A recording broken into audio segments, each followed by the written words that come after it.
We remain steadfast in our commitment in delivering local news that matters. Stories that inspire. Enriching the lives of Filipinos in the Philippines and across the globe. This is your GMA Regional TV. Buong puso para sa Pilipino. Ito ang inyong Regional TV News. Magandang araw, ito ang inyong Regional TV News. Hatid namin ang mga pinakamalaki at pinakahuling balita. Mula sa Visayas, ako po si Cecil Kibod Castro. Mula rito sa Mindanao, ako po si Sara Hilomen Velasco. At mula naman dito sa Luzon, ako po si Chris Zuniga.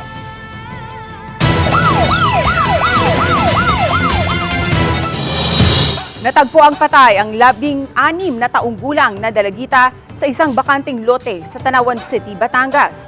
Ang sospek sa krimen, ang mismong kasintahan nito na umamin sa nagawang pagpatay. Tutukan sa report ni Denise Abante ng GMA Regional TV, Balitang Southern Tagalog.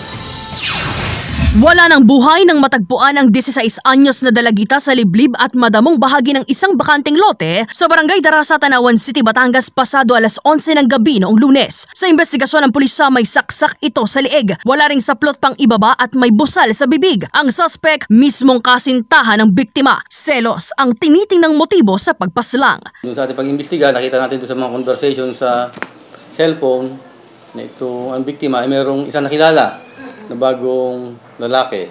Subalit wala pa namang relasyon dahil ito ay parang mga 1 to 2 days pa lang nakilala. Kaya't lang, pinag-awayan nila nung victim sa kanang suspect. Ayon sa pahayag ng pamilya sa pulisya, nagpaalam daw ito na may katatagpuin sa lungsod ng Tanawan hapon noong linggo. Gabi na ngunit hindi pa umuwi ang dalagita kaya napagdesisyonan na itong hanapin ng mga kaanak. Sakto naman daw na dumating sa bahay ng biktima ang suspect pasado alas 11 ng gabi at sinabing alam niya kung saan naroroon ang dalagita. Pero kalaunay umamin din ang suspect na kaagad inaresto ng pulisya at nahaharap sa kasong murder. Makikipaghiwalay daw po. Tapos sabi ko, ano pong dahilan?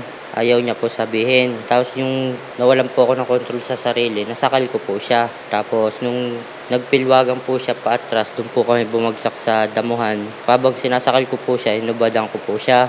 Yung pang ibaba niya po. Tapos nung nanghihina pa po siya, nasaksa ko po siya ng 2 beses. Nagalaw ko po pero saglitan lang. Ang hirap. Hanggang ngayon man sabi ko sa iyo, 2 gabi na hindi ako nakakatulog. Dahil parang naririnig ko na naghihingi ng tulong. Nananawagan naman ng tulong ang pamilya para sa pagpapalibing sa biktima. Mula sa GMA Regional TV, Balitang Southern Tagalog, Denise Abante, nagbabalita para sa GMA Integrated News.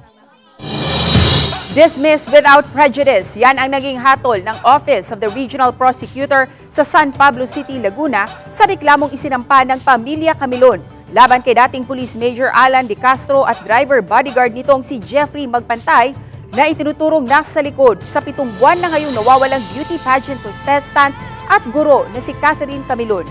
April 23 nang i-dismiss ng Regional Prosecutor ang kasong kidnapping and serious illegal detention laban sa mga akusado. Noong May 15 lang natanggap ng Pamilya Camilon ang kopya ng desisyon. Sa inilabas na resolusyon ng Regional Prosecutor, nakasaad na kulang sa ebidensya ang pagkakasuplong ng mga akusado kaya hindi ito maaaring itaas sa korte. Wala na rin sa Senado ang akusadong si dating Police Major Alan De Castro matapos nitong ma-cite in contempt noong nakaraang Marso. At hindi na rin hawak ng Balayan Police Station si Jeffrey Magpantay. Sinusubukan pa ng GMA Regional TV, Balitang Southern Tagalog, na makuhanan ng pahayag ang abogado ni De Castro, ngunit hindi pa ito sumasagot sa aming mga text o tawag. Samantala, dismayado naman ang pamilyang Camilon, lalo na ang ina ng nawawalang dalaga na si Rose, na umaasahang makakaroon ng kalinawan ang pagkawala ng anak. Mahirap, ma'am. Siyempre, wala naman kaming ibang inaasahan kundi yung magkaroon ng magandang resulta ito eh. Tapos ganito, hanggang hindi nagkakaroon ng resulta ito ay ng sagot eh. Huwag naman kaming bibitawan. Yan naman ang sabi nila sa amin. Maghihintay pa, wala namang nangyayari. Yun, na-dismiss na. Bay, talagang kung hindi mo lagi paglalabanan, iiyak ka. Iiyak yung sakit na nararamdaman mo, pero kailangan mo uling labanan. Uling harapin. Para sa mga gustong magtrabaho sa labas ng bansa, paalala ng otoridad na mag-ingat sa pag-a-apply para hindi mabiktima sa illegal recruiter. Alamin ang detalye sa live report ni Alan Domingo ng GMA Regional TV Balitang Bista. Alan?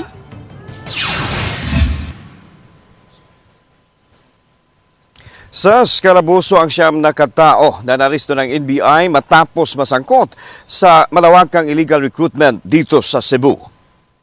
Dito kayo lahat.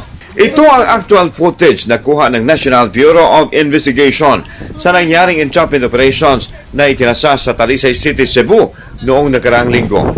Naaktuhang nagsasagawa ng recruitment seminar ang mga akusado. This operation originated from the complaint of around 40 victims. These victims were recruited for non-existent jobs in Australia as mango and coconut workers.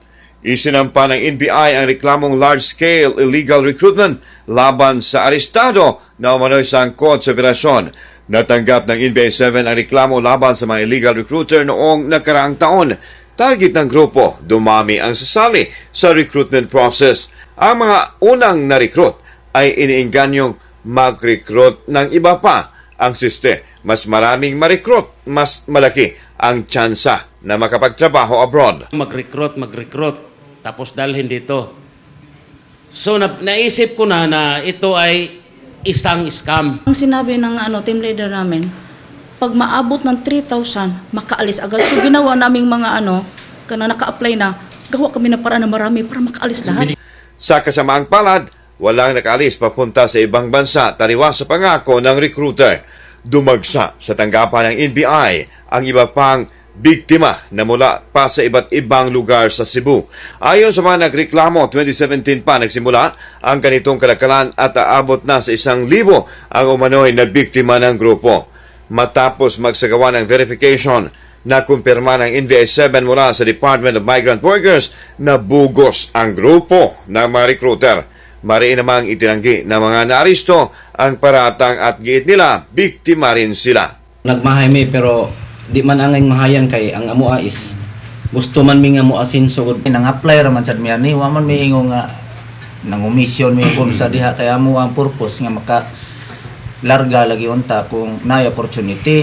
Nilinaw ng NBI 7 na sadya nilang ipinakita ang pagmumukha na masangkot para malaman ng ibang nag-apply na illegal ang kanilang operasyon. These persons who were applicants themselves and were promoted to team leaders because they were able to recruit additional applicants so that they will know that they have been victimized by this group already.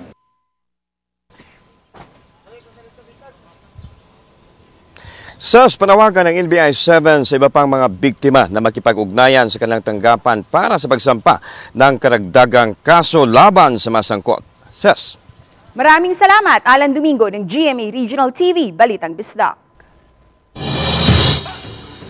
Patay ang 39 anyos na lalaki matapos mabagsakan ng puno habang nagmamaneho ng kanyang motorsiklo sa barangay Dagit sa bayan ng Labo, Camarines Norte. Ayon sa mga opisyal ng barangay, nangyari ang insidente madaling araw noong May 15.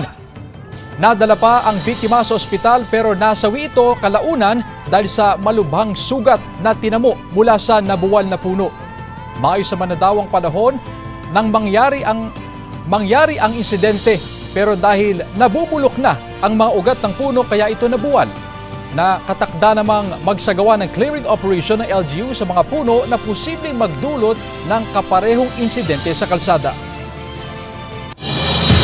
Sa pagtatapos ng palugit sa extension sa consolidation ng mga pampublikong sasakyan sa ilalim ng PUV Modernization Program, alamin natin ang kaganapan sa mga kalsada sa mga oras na ito sa live report ni Denise Abante ng GMA Regional TV Balitang Southern Tagalog, live mula sa Lipas City, Batangas. Denise?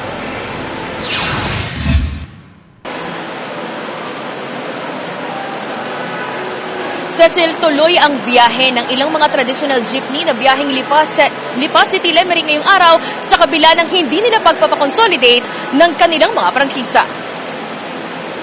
Sa mensaheng ipinadala ng isa sa mga traditional jeepney operator, mahigit 100 jeepney units na kapareho ng kanilang ruta sa Lipa City, Lemery ang hindi nag-consolidate dahil sa kanya-kanyang mga dahilan.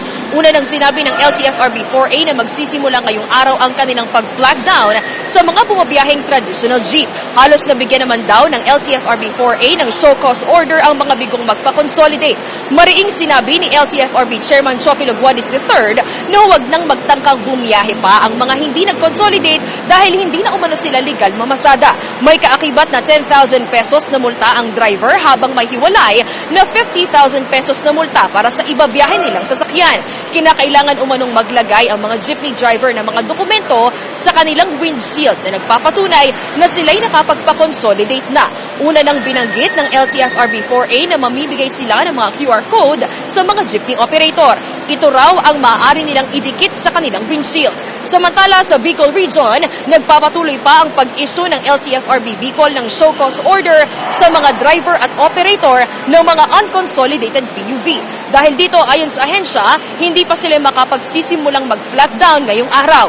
Nakipag-ugnayan na rin ang ahensya sa mga LGU at pamunuan ng mga terminal na huwag na munang papasukin ang mga unconsolidated PUV. Cecil, balik dito sa Calabarzon sa May 21 nakatakda ang unang araw ng hearing ng LTFRB-4A sa mga naisuhan na nila ng show cause order. Cecil? Maraming salamat. Denise Abante ng GMA Regional TV, Balitang Southern Tagalog. Nabulabog naman ang mga estudyante, guro at mismong pamunuan ng isang kolehiyo sa bayan ng Daraga Albay dahil sa isang fetus na natagpuan sa sahig ng isang palikuran noong May 13. Ayon sa Daraga Municipal Police Station, isang estudyante ang unang nakakita sa fetus. Agad namang dinala sa ospital ang fetus at doon napag-alaman na tinatayang nasa 10 weeks old pa lamang ito. Nagpapatuloy pa sa ngayon investigasyon ng mga otoridad sa insidente para malaman kung sinadya ang pagpapalaglag ng naturang fetus at para matukoy ang taong nasa likod nito. Sinisikap naman ng GMA Regional TV Balitang Bicolandia na makuha ng pahayag ang pamunuan ng paaralan. Depende po sa kalabasan ng investigation. Pag intentional po, kumbaga sinadya niyang i-abort, pwede po din may kanalagutan. So intentional abortion ang kakaharapin niya. Isang whale shark o butanding ang napadpad sa baybaying sakop ng Barangay Coso sa Kasiguran, Aurora. Una itong namataan ng mga residente sa lugar bandang alas 8 ng umaga noong May 14. Napansin daw nila na nagbubuga ito ng sandamakmak na alamang. Kaya ang mga residente kanya-kanyang huli ng alamang na kanilang naibenta sa halagang 15 to 20 pesos kada takal. Tinatayang may habang 4 hanggang 5 metro ang butanding na bumalik din sa karagatan. Samantala, isang aso na natrap sa isang sapa sa Mandaue City ang na-rescue naman ng mga tauhan ng BFP kahapon ng umaga. Ayon sa BFP, agad silang rumesponde matapos matanggap ang alarma mula sa mga residente sa Barangay Ibabaw Estancia. Hindi pa nila matukoy kung paano napunta ang aso sa sapa. Isa sa mga tinitingnan ay baka itinapon ito sa lugar. Nakipag-ugnayan ang BFP sa Mandaue City Pound para ma-turn over ang aso na kasalukuyan nilang inaalagaan.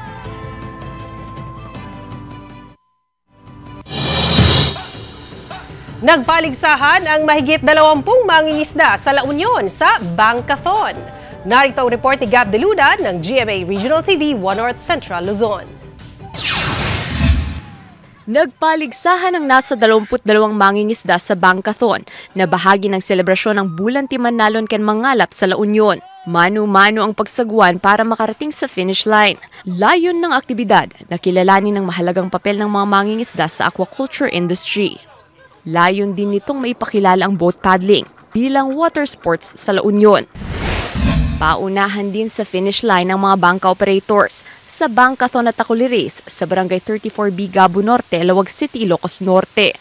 Mahigit 20 motorized bangka ang nagkarera sa bahagi ng Padsan River, habang 9 na non-motorized bangka naman ang nagunahan sa Takuli Race.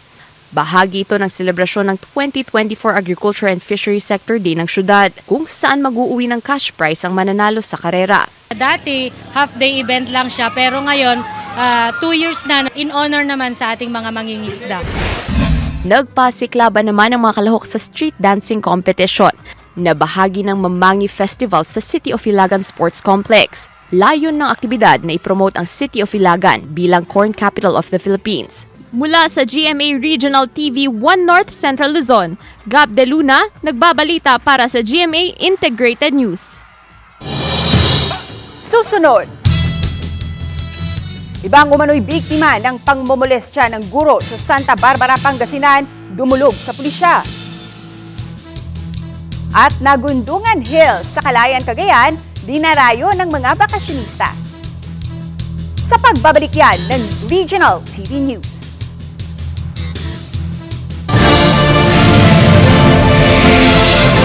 Ito ang inyong Regional TV News. Ito ang inyong Regional TV News. Ilan pang umano'y biktima ng pangmomolestya ng guro sa Santa Barbara, Pangasinan dumulog sa PNP. Tutukan sa report ni Russell Simorio ng GMA Regional TV 1 North Central Luzon. Sinampahan na ng kasong 3 counts of acts of lasciviousness ang isang public school teacher na umano'y nang molestya ng grade 6 pupil sa loob ng silid-aralan sa Santa Barbara, Pangasinan. Nauna nang sinabi ng pamilya ng biktima na hindi sila magpapaareglo sa kaso. Isa raw sa matibay nilang ebidensya ang mga chat ng suspect sa biktima at ang video kung saan makikitang nakakandong ang bata sa guro. Kaya hindi ko mapatawad yung gumawa sa anak ko nun. Gusto ko pagbayaran niya lahat ng ginawa niya. Harapin niya na lang po kung ano yung kasong sinampa ko sa kanya. Kaya para hindi niya naggawin sa ibang mga bata. Ibinunyag din ng pulisya na may iba pang biktima ng pangmomolestya ng guro ang nakikipag-ugnayan sa kanila. Hinihintay lang ng pulisya ang testimonya at formal na reklamo na isasampa laban sa guro. So, maliban pa doon sa mga previous case, may mga dumadating din nagpapile related doon sa guro. The same case, yan ang panghihipo din sa mga bata. Tumangging magbigay ng pahayag ang guro. Muling sinubukan ng news team na kuhanan ng pahayag ang principal. Pero sa ipinadala niyang mensahe sa amin, nakiusap siyang hindi magsasalita at humihingi ng respeto. Pero ayon sa Department of Education Region 1, naipagbigay alam na ang insidente sa DepEd Central Office. Tututukan daw ng DepEd ang kaso. Still, we will conduct pa rin ang inquiry o investigation kasi dadaan naman po ito sa due process, also to give an opportunity sa panig po naman ni teacher na idepensa yung sarili po niya. Mula sa GMA Regional TV 1 North Central Luzon, Russell Simorio nagbabalita para sa GMA Integrated News.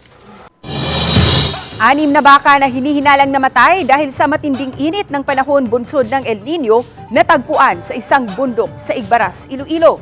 Samantala, Iloilo Province isinailalim na sa state of calamity dahil sa epekto ng El Nino. May detalye si Zen Kilantang Sasa ng GMA Regional TV 1 Western Visayas. Nito lang Sabado, May 11, umakyat sa bundok sa Igbaras, Iloilo ang grupo ni Dave para sa trail running activity. Nang nakarating na sila sa boundary ng Barangay Pasi at Barangay Igkabugaw, natagpuan nila ang isang baka na tila hinihika, nanghihina at halos hindi na makatayo. So ginali-dali namon nga gin palapitan kag gin tingwaan namon nga tagaan tubig kag asin, pero tungod nga gamay malang amon masarangan dalon, wala na kami nakakagmalayo man ang masunod na kuhaan nga motor source. Amo lang ito ang nabulig naman. Linggo ng umaga, May 12, muli nilang nadaanan ang baka ngunit wala na itong buhay. Kinumpirma ito ng mismong nag-aalaga sa nasabing hayop. Noong nakaraang linggo daw, 5 patay na baka rin ang nadatnan ng grupo sa itaas na bahagi ng bundok na hinihinalang namatay dahil sa matinding init ng panahon bunsod ng El Nino. Kaya paalala ng Iloilo Provincial Veterinary Office sa mga nag-aalaga ng hayop, siguraduhin na may sapat na tubig na maiinom at masisilungan ang mga ito. Ang tubig sa aton mga kasapatan dapat available at all times. Dapat i-secure na gid sila para sila sa shaded area. Tungod kay ang temperatura natin sa buong tama kataas, which is hindi na makaya sa ating kasapatan. Dahil din sa matinding init at kakulangan ng supply ng tubig, apektado na ang taniman ng sili at talong ni Renante sa bayan ng Laganes, Iloilo. Nito lang Lunes, isinailalim na sa state of calamity ang probinsya ng Iloilo dahil sa epekto ng El Nino. Kaya si Tatay Felipe na mula sa bayan ng Santa Barbara, umaasa na makatatanggap ng ayuda mula sa Iloilo LGU. 61 million pesos na Quick Response Fund ang nakatakdang gamitin sa pagbili ng pagkain, supply ng tubig at iba pang kakailanganin ng mga apektadong magsasaka. Inirekomenda rin ng PDRRMC ang reprogramming ng 215 million pesos na Provincial Disaster Risk Reduction and Management Trust Fund ng 2020 hanggang 2023 para maidagdag sa QRF. Nakatakda naman itong talakayin sa committee hearing bukas, May 17. Meaning, ang 215 million na namon ngayon are interventions for El Nino, interventions in the incoming El Niños, nga manag-abot pa, kag the incoming La Niñas. Mula sa GMA Regional TV 1 Western Visayas, Zen Kilantang Sasa, nagbabalita para sa GMA Integrated News. Kinumpirma ng Cagayan de Oro Bulk Water Supplier Incorporated o COBI na tuluyan na nilang pinutol ang supply ng tubig sa Cagayan de Oro City Water District simula Martes. Temporary restraining order galing sa korte na nakuha ng LGU at COWD na huli na. Ang detalye sa report ni Cyril Chavez ng GMA Regional TV 1 Mindanao. Pasado alas 10, Martes ng umaga, pinutol na ng Cagayan de Oro Bulk Water Supplier Incorporated o COBI ang kanilang supply sa tubig sa Cagayan de Oro City Water District o COWD. Ayon sa COBI, ito'y matapos inireport sa kanila ng Rio Verde Consortium Incorporated na kakaunti na lang ang presensya ng kapulisan at kasundaluhan sa kanilang opisina. We've been negotiating with the water district since 2021 regarding these issues. It was only through several negotiations and no other options left to COBI in Rio Verde that we decided jointly last April 30, since we stopped receiving any communications from COWD, that it was about time to disconnect. Dahil sa nasabing water cut-off, malaking bahagi ng lungsod ang nawala ng supply ng tubig, lalo na sa District 1. May ibang residente naman na may tubig, pero ang mga residenteng nasa mataas na bahagi ng barangay, wala pa ring supply ng tubig. Dahil sa water cut-off, gumawa ng hakbang ang COWD kasama ang LGU at nagpresenta sila ng isang temporary restraining order mula sa korte Martes ng gabi. Sa nasabing TRO, iniutusan nito ang COBI na huwag putulin ang linya ng tubig. Ayon naman sa COBI, natanggap na umano nila ang kopya ng TRO. Handa umano sila sumunod sa utos ng korte, pero hindi umano ito nangangahulugan na ibabalik na nila ang supply ng tubig sa COWD. Well, based on our assessment of the order, there's no directive from the court that we should turn on the water, no? Ayon naman sa konseho, biktima ang mga mamamayan. Nag-ugat ang problema nang maningil ang COBI sa COWD sa umano'y payables nito mula 2021 na umabot na sa mahigit 400 million pesos. Ito ay ang increase na ipinataw ng COBI bawat taon na nakasaad umano sa kontrata. We come into the picture tungod kay doon naman kita'y obligasyon ng dakbayan, ang atong mayor, doon ay obligasyon to see to it nga ang general welfare sa katawan maproteksyonan.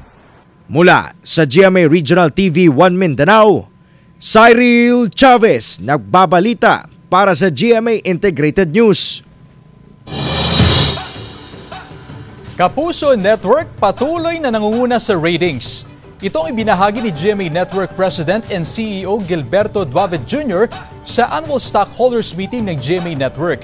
Sa kabuuan ng 2023, 29 out of 30 top programs nationwide ay mula sa GMA. Nananatili ring number 1 sa radyo sa Mega Manila, ang Super Radio DZBB at Barangay LS. Nanguna rin ang ilan sa mga local radio stations ng GMA sa probinsya. Naabot naman ng GMA Regional TV ang 25 milyong manonood. Patuloy namang mas pinapalakas at pinapalawak ng GMA Network ang presence sa digital space. Patunay nito, tumaas ang digital online ad revenue ng GMA ng 72% year-on-year. Our main channel, GMA, continued to rank first, while GTV ranked third among all TV channels nationwide. I am pleased to share that 29 out of the top 30 programs across urban and total Philippines were from GMA, with 24 Oras and Kapuso Mo Jessica Soho topping the list of programs. Susunod, alamin ang bagong atraksyon sa tuktok ng bundok sa Dinalungan, Aurora. Yan at iba pa sa pagbabalik ng Regional TV News. Ito ang inyong Regional TV News. Ito ang inyong Regional TV News. Tinupok ng apoy ang isang warehouse sa Consolacion, Cebu. Nangyari ang sunog kahapon ng hapon sa Barangay Pulpugan, Consolacion, Cebu. Ayon sa BFP, nasunog ang pabrika na gumagawa ng insulation foam. Ang sunog na itinaas sa third alarm ay naapula matapos ang mahigit isang oras at nag-iwan ng danyos na tinatayang aabot sa 17.5 million pesos. Patuloy pang inaalam ang sanhi ng sunog. Ganda ng tanawin sa Nagudungan Hills, dinarayo ng mga bisita sa Calayan, Cagayan. Silipin sa report. Mula sa Burol, tanaw ang white sand beach at rock formations sa coastal areas ng Kaniwara, Sibang at Kababaan sa Calayan, Cagayan. Ito ang Nagudungan Hills na patok na pasyalan ngayon sa mga bakasyonista. Marami ring nakatanim na Australian pine trees sa palibot ng Calayan Island. Kaya presko ang simoy ng hangin. Sa Dinalungan, Aurora naman, bukas na sa publiko ang bagong tayong simbahan na nasa gitna ng bundok. Dinarayo ito ng mga gustong magnilay at magpahinga. Bukod sa malamig ang lugar dahil sa lunti ang paligid, may perfect view rin ito for selfie. Ang simbahan ay ipinangalan kay St. Joseph the Worker. Itinayo ito ng pribadong kumpanya at bukas sa lahat ng mga gustong magnilay at mamasyal sa lugar. Mula sa GMA Regional TV 1 North Central Luzon, Chris Zuniga nagbabalita para sa GMA Integrated News. Napuno sa aksyon ang game kahapon ng NCAA Season 99 Women's Volleyball Tournament.